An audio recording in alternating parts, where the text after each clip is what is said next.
ముందుగా 1/2 kg chicken తీసుకుని శుభ్రం క్లీన్ చేసుకుని చిన్న చిన్న ముక్కలు కింద కట్ చేసుకోవాలి. ఇలా కట్ చేసుకున్న చికెన్లో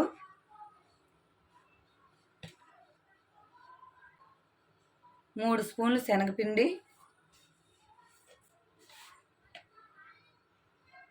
కార్న్‌ఫ్లోర్, 3 టేబుల్ స్పూన్ కార్న్‌ఫ్లోర్, కొద్దిగా అల్లం వెల్లుల్లి paste,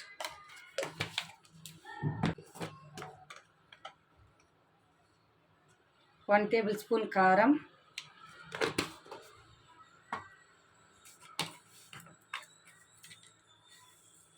1 table spoon salt,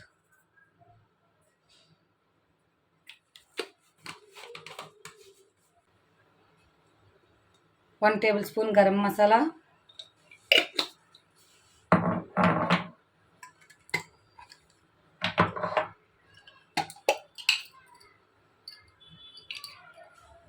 1 table spoon chicken masala.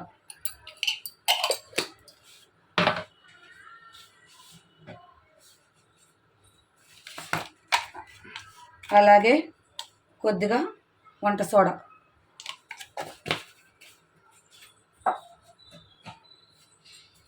ఇవన్నీ వేసుకొని బాగా మిక్స్ చేసుకోవాలి.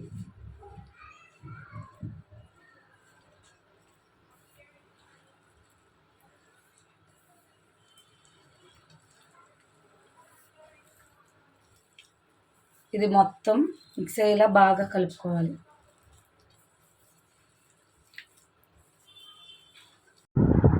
ఈ విధంగా మొత్తం అంతా మిక్స్ అయ్యేలా బాగా కలుపుకోవాలి.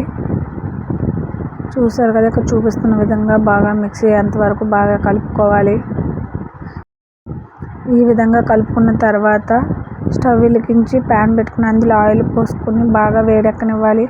అది వేడెక్కిన తర్వాత మనం కలిపి పక్కన పెట్టుకున్న చికెన్ అంతా ఒకరి షేప్లో వేసుకోవాలి.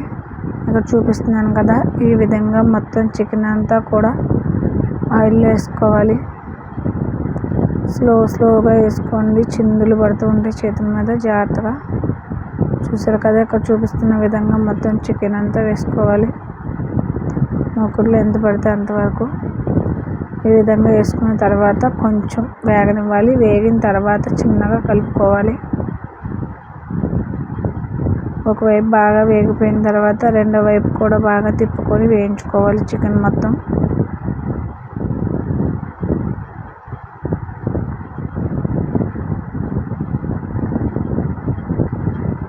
చూసారు కదా, ఈ విధంగా వేపుకుంటూ ఉండాలి. ఇవి బాగా బ్రౌన్ కలర్లోకి వచ్చేంత వరకు చికెన్ అంతా వేయించుకోవాలి.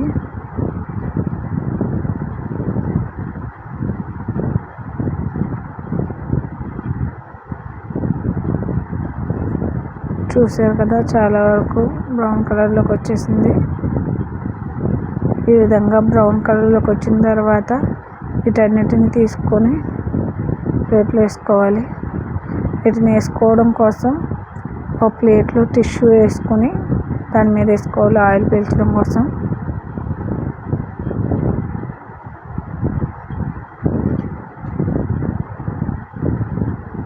చూసారు కదా, మనమే ఇంట్లో చాలా ఈజీగా చికెన్ పకోడీ వేసుకునే విధానం.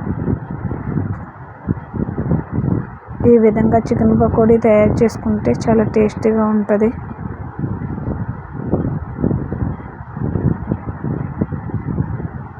చూడండి ఫ్రెండ్స్, చికెన్ పకోడీ కూడా రెడీ అయిపోయింది.